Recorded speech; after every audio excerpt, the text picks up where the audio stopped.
I'm just disagreeing with some of your show notes here, Pika. I mean, stream of consciousness stream is not a good idea. I don't know, because would they be your stream of consciousness or mine? That's the big question. Hi there, welcome back once again. It is time for the comics coffee table. That's right. It's Friday the 13th. I hope you have a lucky day. I hope you pet a black cat that crosses your path. I would avoid walking under ladders at any time or breaking any mirrors. Besides that, don't be a Knights Templar today. There's a conspiracy behind my joke. Oh. Pull up a chair, grab a cup of whatever it is you're shoving under your nose today there, pal. Tough guy, chowder head, thick neck, turkey pockets, however you identify in this grand spectrum of humanity that resides here on planet Earth and beyond. You are welcome here. Pre-recorded before a live studio audience of my stuffed animals from our Boston studios, which is down the street from the corner. You digging with my shovel. Thank you so very much for spending your break with us. Happy Friday. Celebrants of the weekend, you have made it. And also, just if you work hard, I had plenty of second jobs in my life. And, it's just I've worked plenty of 7-day work weeks. So here's to you, my little loves, with blessings from above. Let the day begin, let the day begin, let the day start. It's a song by The Call. Good stuff. I'm feeling well. Feeling better. I'm very happy to have had time to heal. I'm taking it easy, yet I'm trying to do as much as I can to get to a typical state. I didn't want to say normal because that triggers too many people. I'm literally trying to use the word typical, or usual a lot and see if that gets the same kind of pushback from normal. Let's see.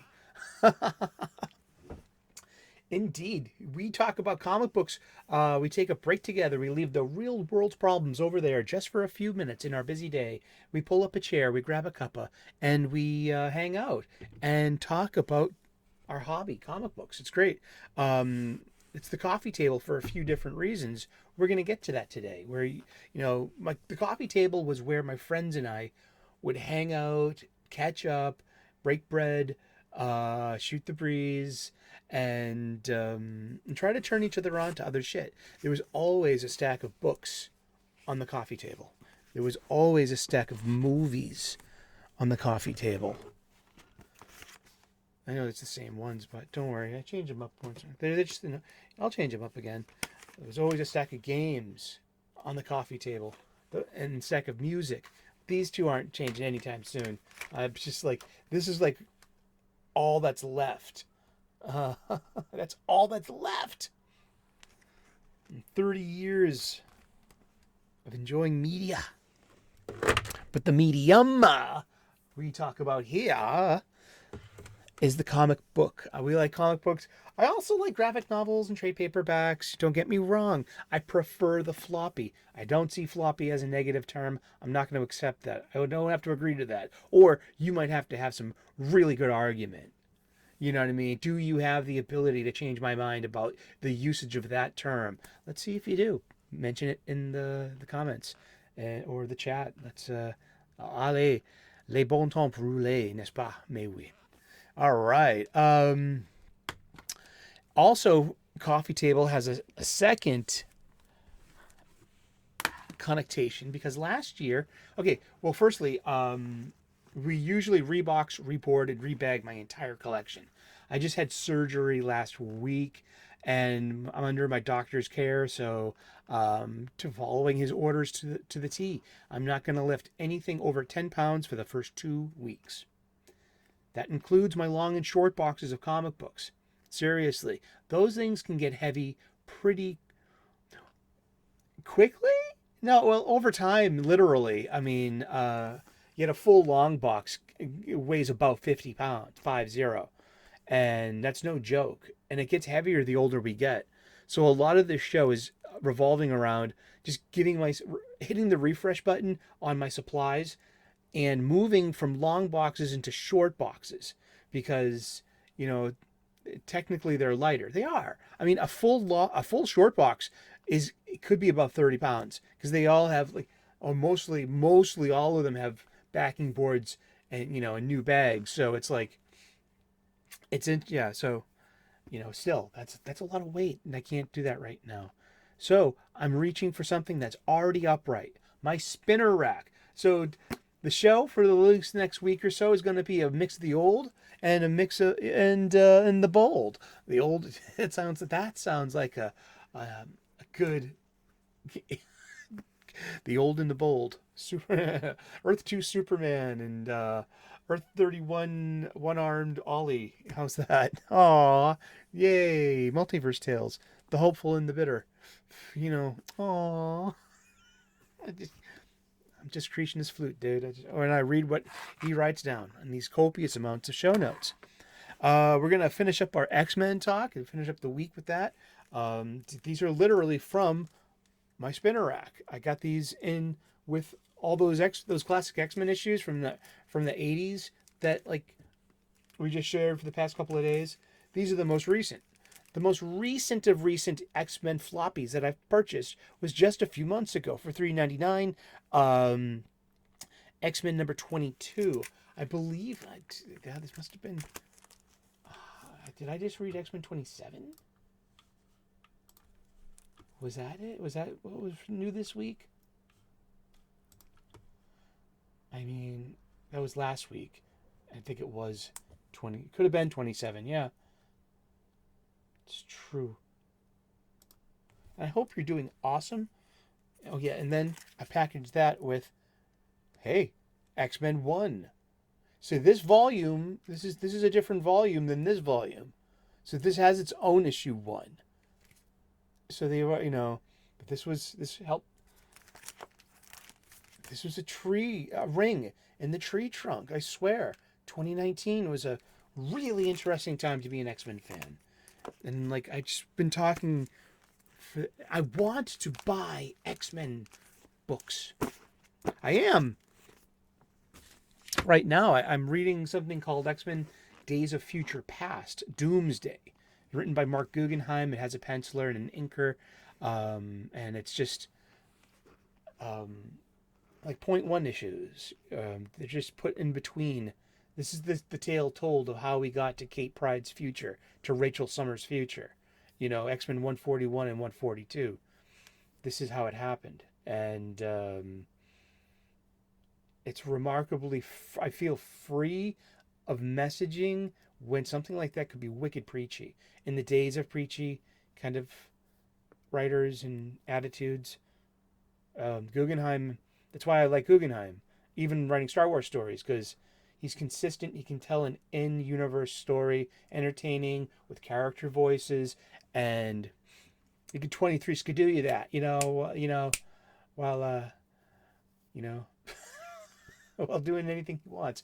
But I was going to the bathroom with that joke. Come on, I just wanted to save myself the pain of that strain. Oh, never strain. But yeah, the Coffeetable. This Coffeetable book that was given to me about 2 decades ago by one of my best friends, and it has been literally surfing my coffee table ever since, and it has been a constant source of comic book shop style conversation in my very own living room among friends and family and people that come over in company. Be like, wow, look at this. They pick it up, they look at it. It's great. And the premise is easy. It's a 365 days book. We just open up to today's date. It's Friday the 13th, October 13th. So it's like, it's in here. We open it up. We read the blurb. We look at some art, some comic book art of an antediluvian age. We read the blurb, and then we talk about comic books. And we're going to talk about comic books, you guessed it, every day for the rest of the year. That's right. And that was the cold open for every one of these episodes I filled last year when I'm just starting off, making daily comic book content, because I feel like, we can always, this book taught me that we can have a daily positive conversation about comic books. Or it doesn't even have to be positive, it can be neutral. It just doesn't have to be negative, it doesn't have to be outrage. It can be just like, it can be just is what it is. Or it can even be about, honestly, about the problematic past and about racial stereotypes, which come up quite often in these books. This book particularly, it comes up all the time. And actually, on last year's reread, found myself, this was not as cringy as I presumed it would be, because I had been a few years since I read it. So we basically read the whole book together last year, but it was just, we've entered this postmodern age, so and it's just like, wow, they did a better job of curating this material than I thought, addressing the stereotypes, racial stereotypes, but not like showing like really what a lot of like, there's the superhero, the Superman stuff against the Japanese, and then there's the Bugs Bunny stuff against the Japanese, all from the Golden Age. I mean, it was against, yeah, I guess even the Germans had that too in those World War II comics. Hey, I mean, let's get to the show. It's Friday the 13th, so maybe it's just kidding. Don't be scared, Pikachu. It's you're not a Knight Templar. You're a Knight Pika. That's right. It's October the 13th. Wow. Let's see. The magician twirls the dials again and again after a time. It's Airwave. Dun dun dun. Who would later be Green Lantern Hal Jordan's cousin. Airwave. One of the first retcon histories. Well, not one of the first, but that's Airwave. Because radio was a big thing back then. Seriously. I mean, radio came out in the 1920s or so? So in the 1940s, you're in the golden age of radio as well. You had the golden age of cinema, it was a golden age. We could probably say that was America's golden age. Chronicled in art. Airwave, who possessed some sort of mental radio power and traveled on telephone wires, also had the most unusual sidekick of any superhero. Static, the proverb parrot, was essentially a pest whose only talent was squawking homilies, mixed with wisecracks. This basically silly strip was redeemed by the drawing of Georges Rousseau, perhaps best known for assisting Bob Kane on Batman. For Airwave, Rousseau provided not only pencils and inks, but also unusual color schemes like the ones seen here. Interesting. There are those Ben-Day dots. See, those are actual, Ben-Day dots. You see that? Art by Georges Rousseau from Detective Comics, issue number 106, December of 1945. A 10-cent comic book, which would go for about $2.18 today. 60 pages, anthology style, full of serialized ones, but serialized short stories and prose stories and lots of advertisements. So grateful for those golden age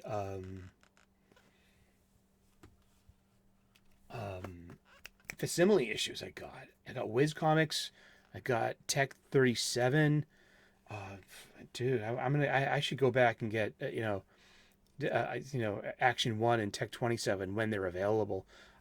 They're real fun, especially the Golden Age ones, because they're just they're primordial to what we're doing now, and kind of like a basic example of the potential of the medium. It was about advertisement and about the publishing industry. See, we as comic book fans, we often get confused our superhero stories with the publishing industry.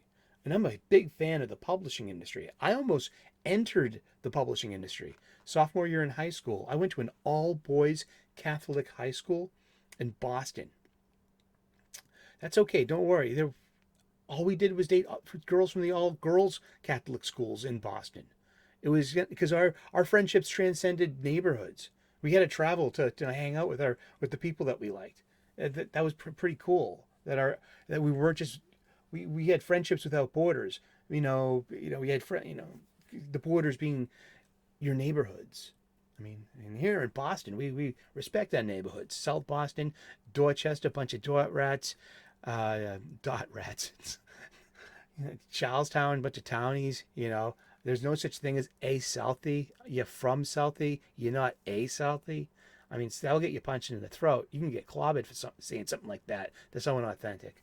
Jeez, don't say that. I'm saying that for your own. Don't say for your own health. You never know who you're gonna meet.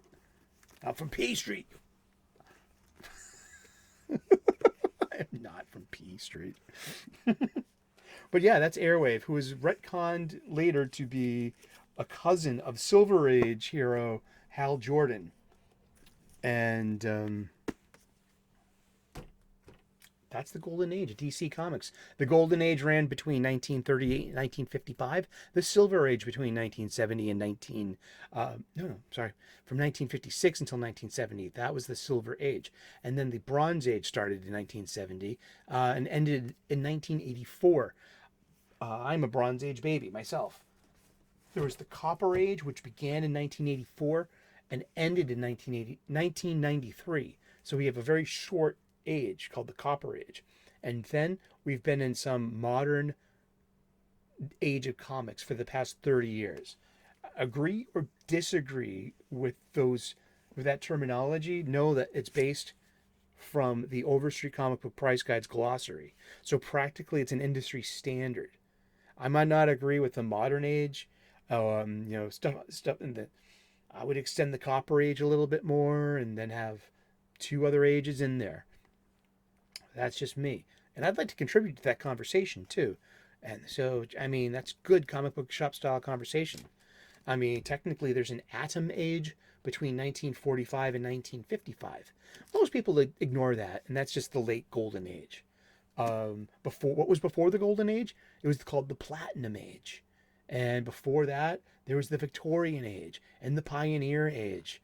I mean, literally defined comics that those are the ages that predate the golden age. That's like prehistory in a way. Ain't that cool? And this book was a big part of that learning experience. I would totally. There's a new one out too. The 53rd's out. I haven't got that one yet. But this one's, it works just fine so far.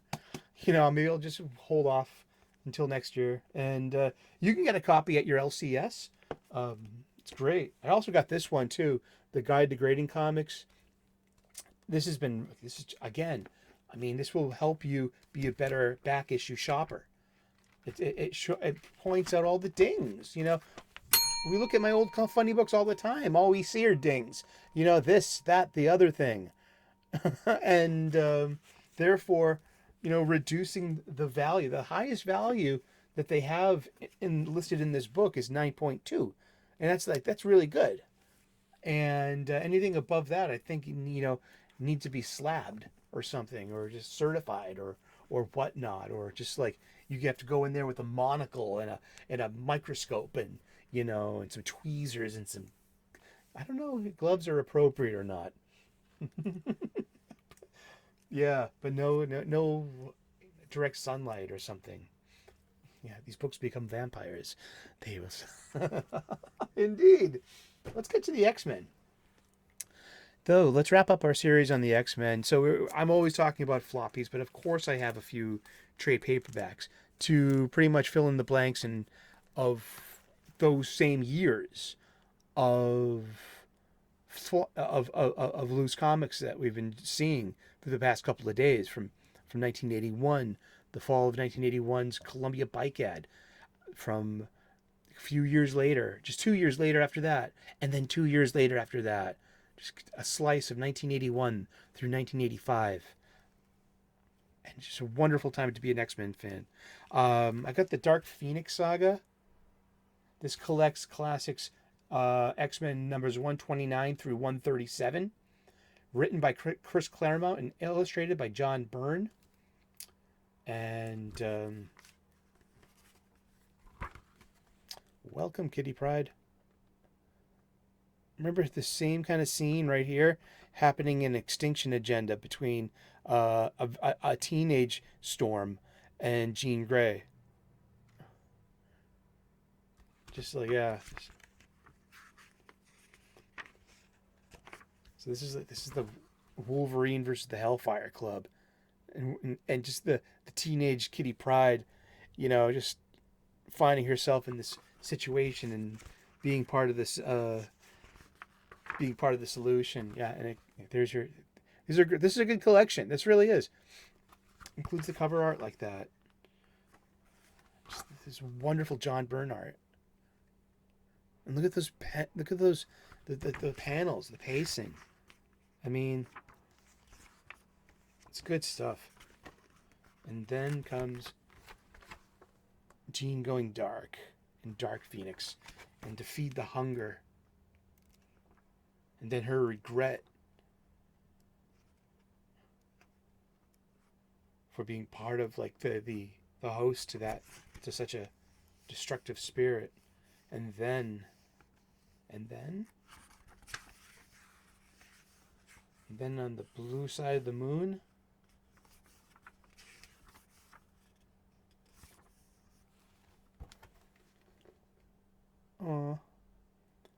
gets so much with such like a dark background. Very expressive faces. Just.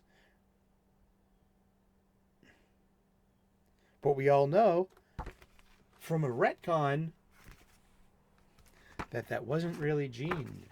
Jean was alive and in perfect hibernation at the bottom of Jamaica Bay, New York, inside the remnants of that space shuttle.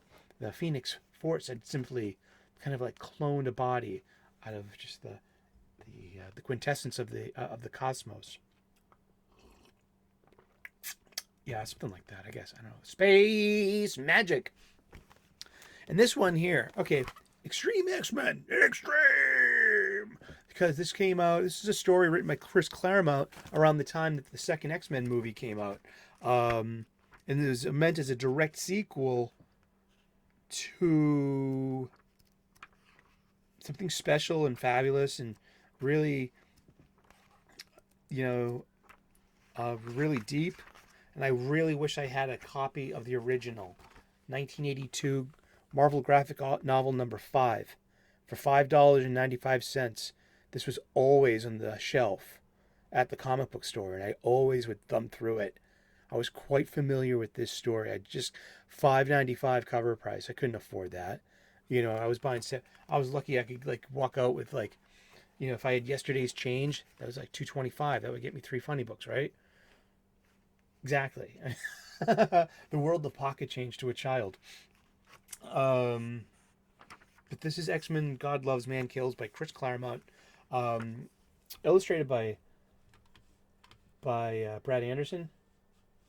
Let's see, where's my mouse? Where's my mousey? Mousey was a code name my aunties would say when Grandpa farted.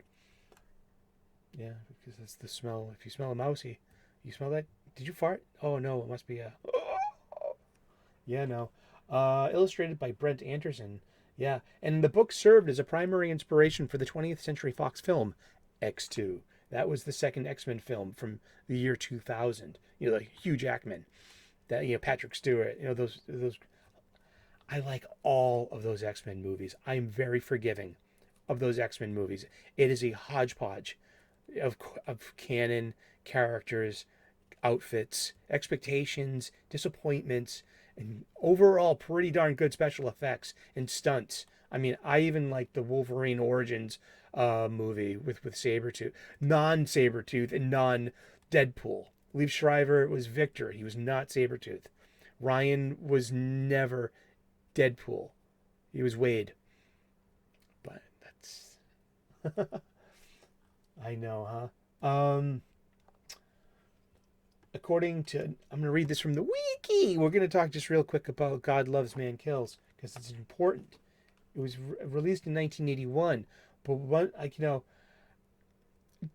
got to get back and read some more Alan Moore. And he was one of the ones that, quote unquote, darkened our bright primary colored childhood stories by adding the subversions and and adult situations and more hard.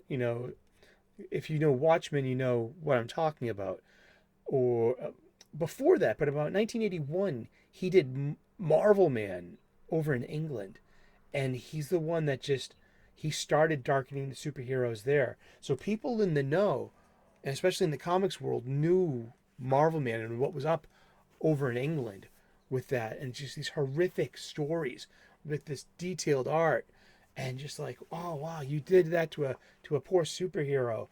Why don't you come work for us? Let's see what happens when we do that to. I'm pretty sure that Marvel Man in '81 started this. So in '82, you had this kind of.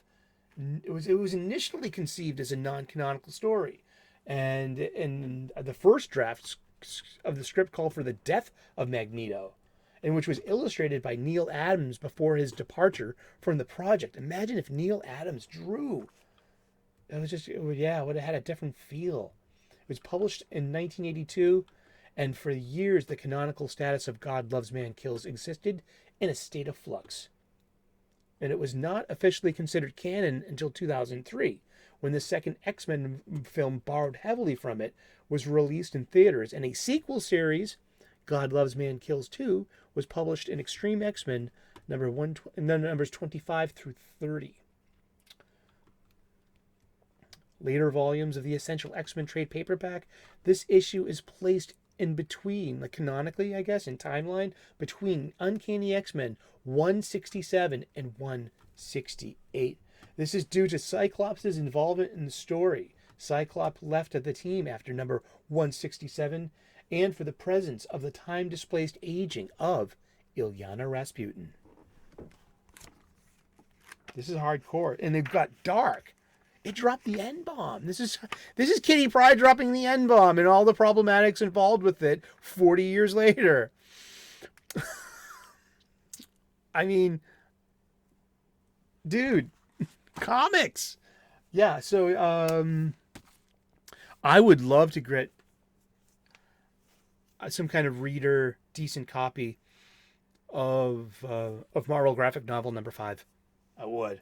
Because it's honestly, it's in the European kind of style. It's a little bigger, too. I know I knock the black labels for doing that because it just doesn't fit in my short boxes, or it doesn't, it's a misfit, and yet I bemoan the loss of the beauty of the aesthetic of the line Marvel OGNs, Marvel graphic novels. They were really good. The Death of Captain Marvel, I mean, that was right next to God Loves Man Kills. I read those both religiously.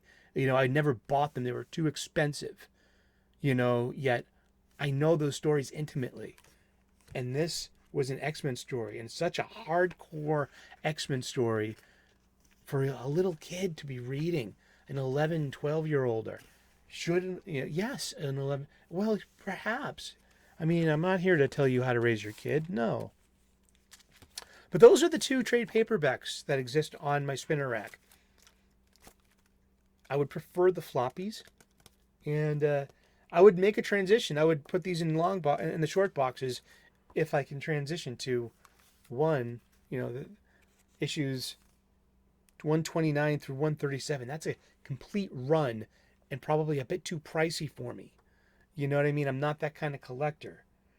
Or am I?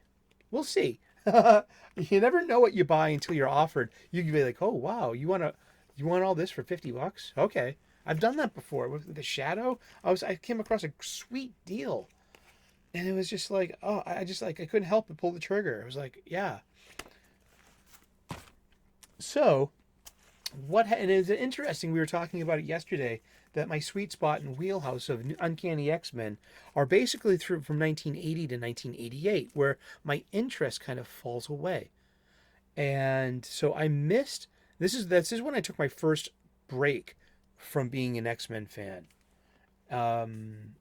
That's like I was professional for 8 years, but I played for Boston for 6.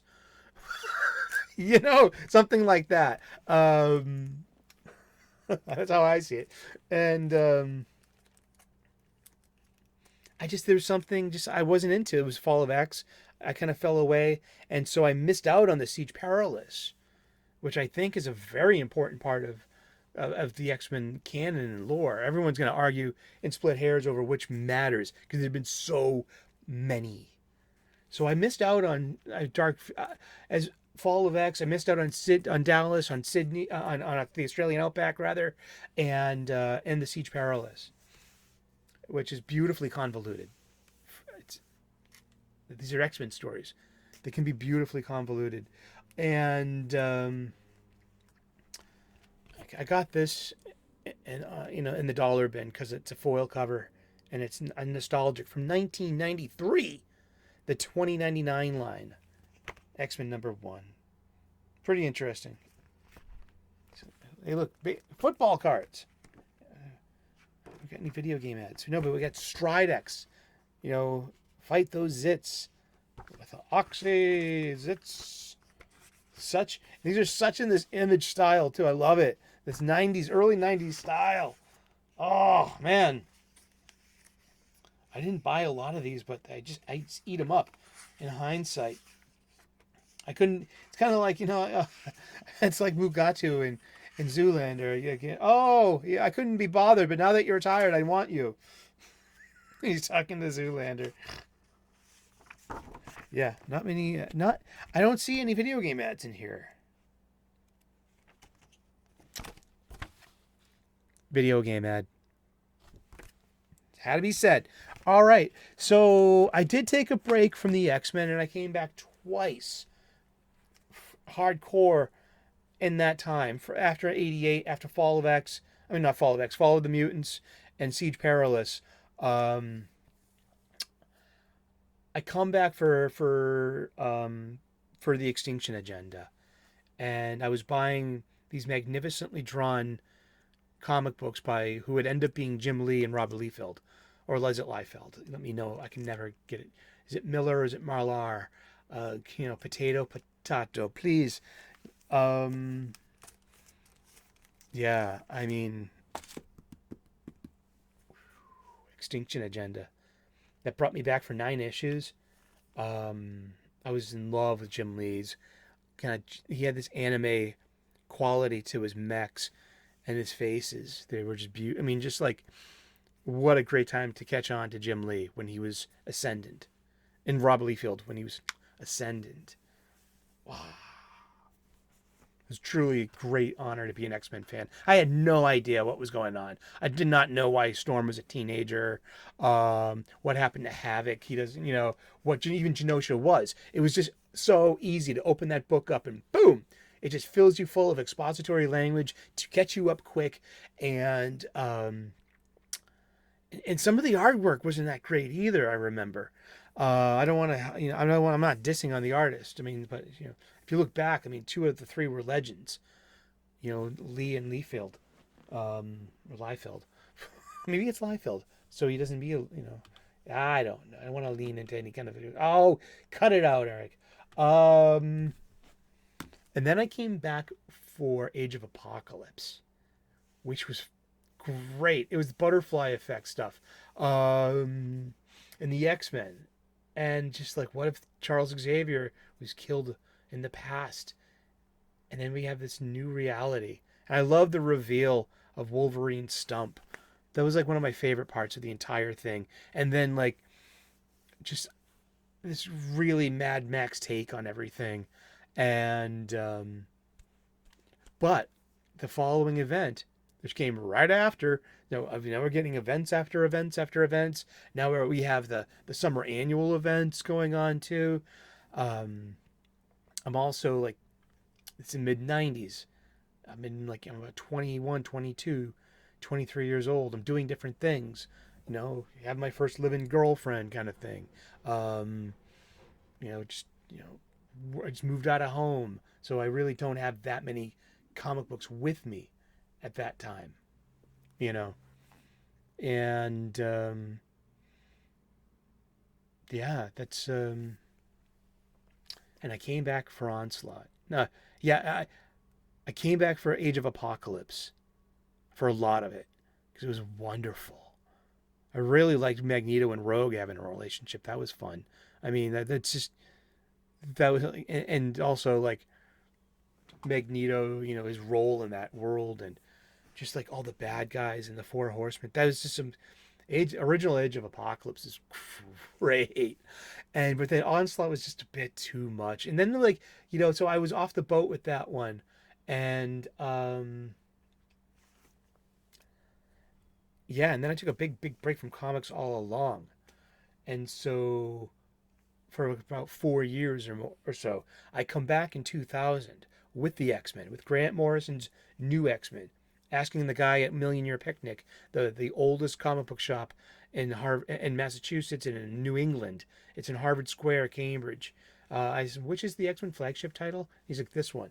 And I got the E is for Extinction Trade, which had um, the Fanboy Manifesto in it. I got the annual, that was Lionel Yu, and it was red and it was widescreened. That was huge. That was 2001, widescreen. Every page was like a splash page, yeah, and that's began Emma and Scott's affair, pretty much. I think that was I love that. I love that twist. That's great. It's like that's kayfabe and wrestling, yo. Um, I love Grant Morrison's run. So I was there buying all of those in single issues. So I got this one just to commemorate that. It was just it was in a bin. I might have paid about $4 or $5 for it. I don't care. I had this before. John Paul Leon and Bill Sienkiewicz do the art, but this is an Ethan Van Sciver cover. He draws beautiful women. That is the Emma Frost of Grant Morrison. That he brought the White Queen and made her an X-Men, and kind of Yoko Ono'd it. That's an unfair thing to say to Yoko. Almost.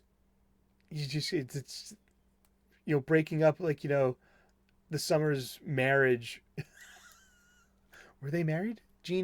No, Jean wasn't married to Scott. No, Scott married Madeline. That's right. Or they might have gotten married since, but I love the look at the trade dress, the logo. It reads the same upside down. Did you ever notice that? I love that. All the different covers for this between Frank Quitely and Ethan Van Sciver. I love the Igor Cordy run on this, introducing what's Phantom X, dude. That it's so roughly hewn and European that only two Europeans could pull that off. In an American comic book, and the flagship title of and you had the X-Men movies coming out around this time, so I came back to comics because of these comic books, yeah. And so after New X-Men number 154 and Grant Morrison's 4-year run was done, I kind of went with them, and I kept my eye on Chuck Austin's run, which was so bad I left wicked early. I just couldn't accept the whole Zorn thing. I agree with Grant Morrison. Magneto is a terrorist asshole. I like that interpretation of the character best. It's cute seeing him in gray. It's cute seeing him in white. It's cute seeing him finally accepting being Charles's best friend once again, or someone's gonna be shipping them into some kind of modern relationship as well. That's gonna be like the next revelation. Like Wolverine goes, "You never knew," something like that. Wouldn't surprise me one bit. Hey, but has it been properly set up? That's hello. So yeah, and then I totally checked out after that. So I missed things like Schism, and moving to the West Coast, and I came, so it's just yeah, I got I got out. And what's Poptopia? X-Men Poptopia.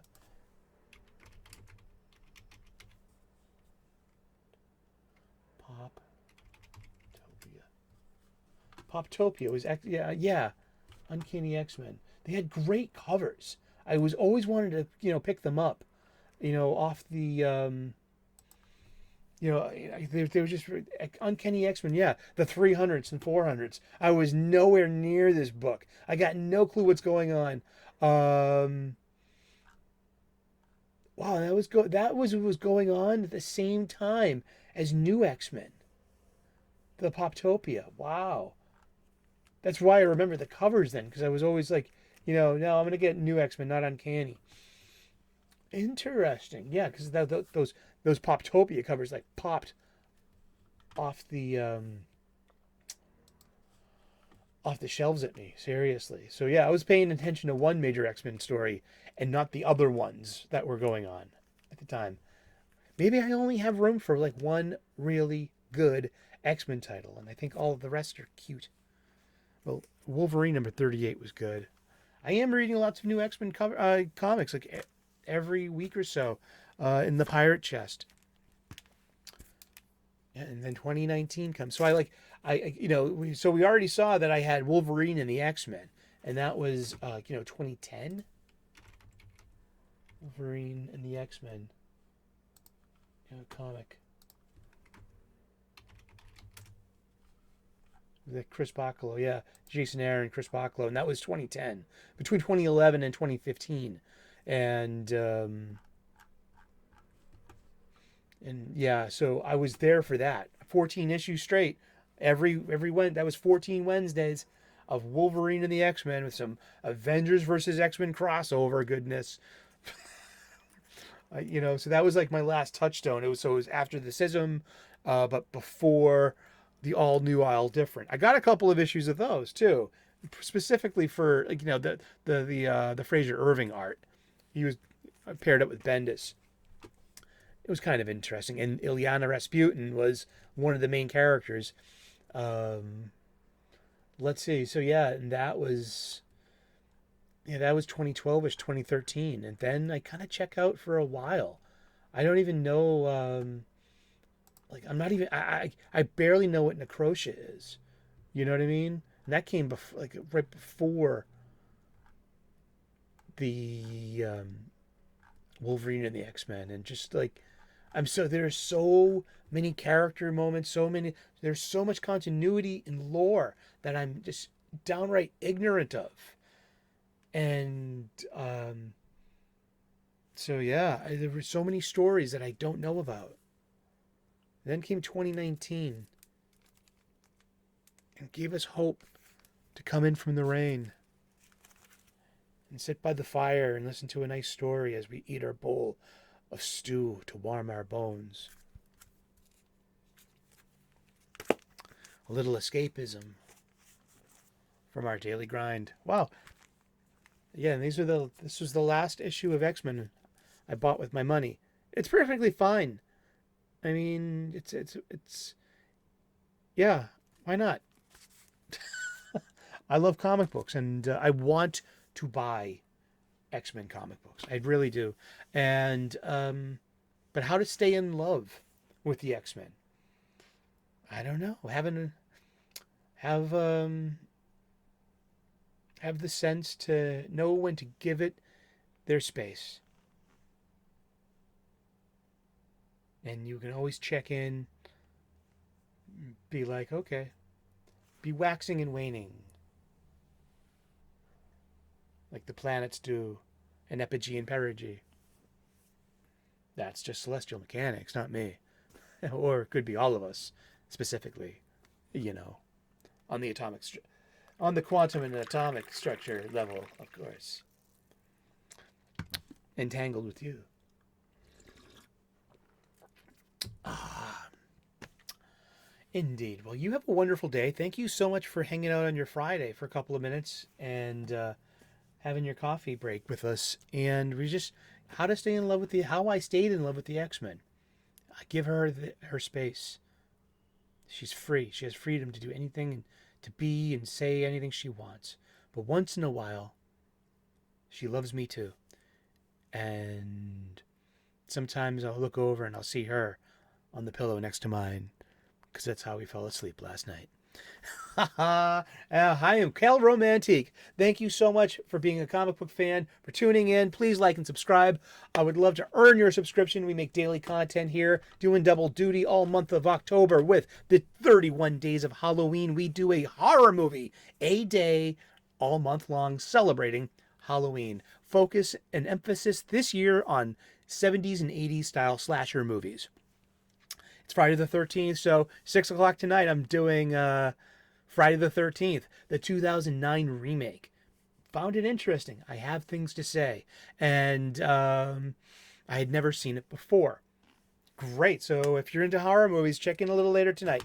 And at 6 o'clock, turn on those notifications. You won't miss it. And thank you so much, very much for tuning in. God bless. Namaste. Good luck. We will see you again in those funny pages. Ciao. Bye-bye.